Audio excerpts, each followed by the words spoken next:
리포트 브리프입니다. 개장 전에 중요한 리포트들 함께 체크해 보겠습니다.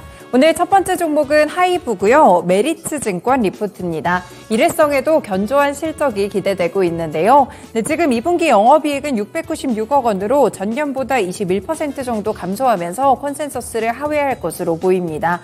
앨범 판매량 자체는 1200만 장에 육박하면서 잘 팔렸고요. 공연 실적도 나쁘지 않았습니다.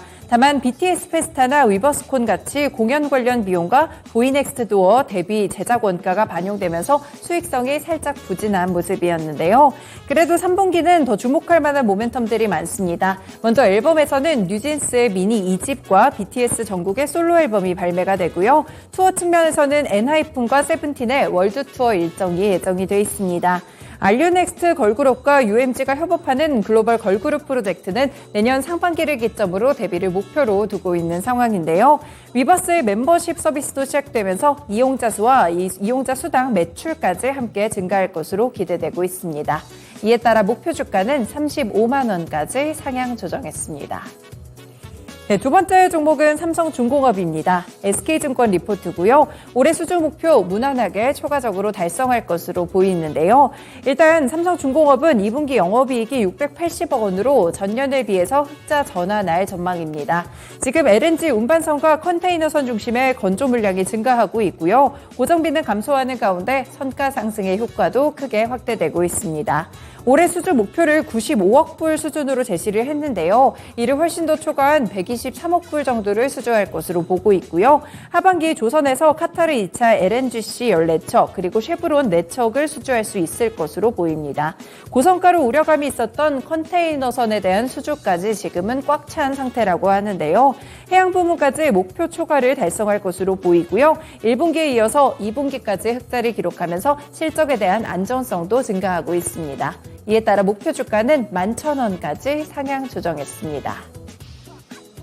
세 번째 종목은 한국콜마입니다. 삼성증권 리포트고요. 이 선케어 그리고 긴축 소비 와중에도 꼭 사야 하는 필수템에 의해서 실적도 나쁘지 않습니다.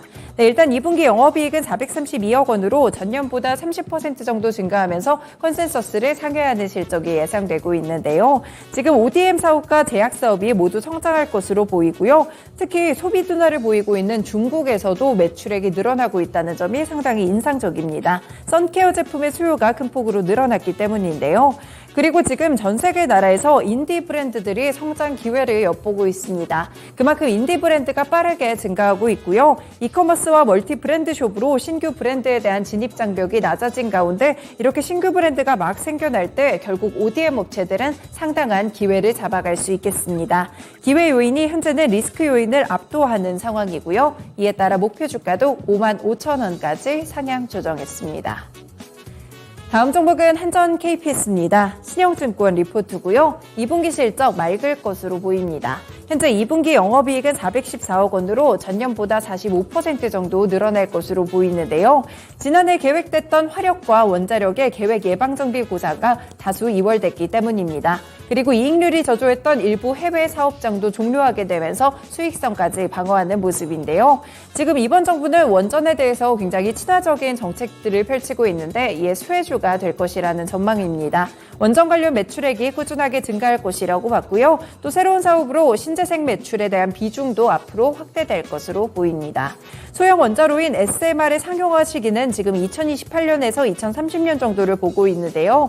이에 발맞춰서 한전 KPS는 정비 기술도 개발하고 있습니다. 전반적인 모멘텀을 고려하면서 목표 주가는 5만 원을 유지했습니다. 마지막 종목은 RFHIC입니다. 하나증권 리포트고요. 사실 2분기 실적은 별로 좋지 않을 것으로 보이는데요. 다만 반도체에 대한 기대감 여전히 살아있습니다. 일단 2분기에는 영업손실 13억 원으로 전년과 비교했을 때 적자가 지속되며 어닝 쇼크 실적이 현재 예상되고 있습니다. 3분기에도 녹록치 않고요. 부진한 실적이 이어질 것으로 보이는데요. 일단 올해 삼성향으로 있었던 물량이 대거 4분기로 이연이 됐고요. 여기에 미국 시장에서 삼성이 최근에 좀 좀 부진한 모습을 보이고 있습니다. 신규 매출처로는 노키아에 좀 공을 들이고 있는데 아직 여기서 발생하는 매출도 잡히지 않고 있고요. 인건비나 연구개발비가 증가하고 있다는 점도 비용 상승에서 살펴보셔야겠습니다. 사실 전력 반도체 부문은 수당 중이고 초고주파수 시대로 진입하고 있기 때문에 기회 요인들이 없다고 보기는 어려운데요. 하지만 올해 여름에 주가가 하방 경직성을 잡아가는지 이 여부가 상당히 중요할 것 같고요. 장기적인 관점에서 접근해야 된다는 시각을 보였습니다. 이에 따라 목표 주가는 4만 원까지 하향 조정했습니다.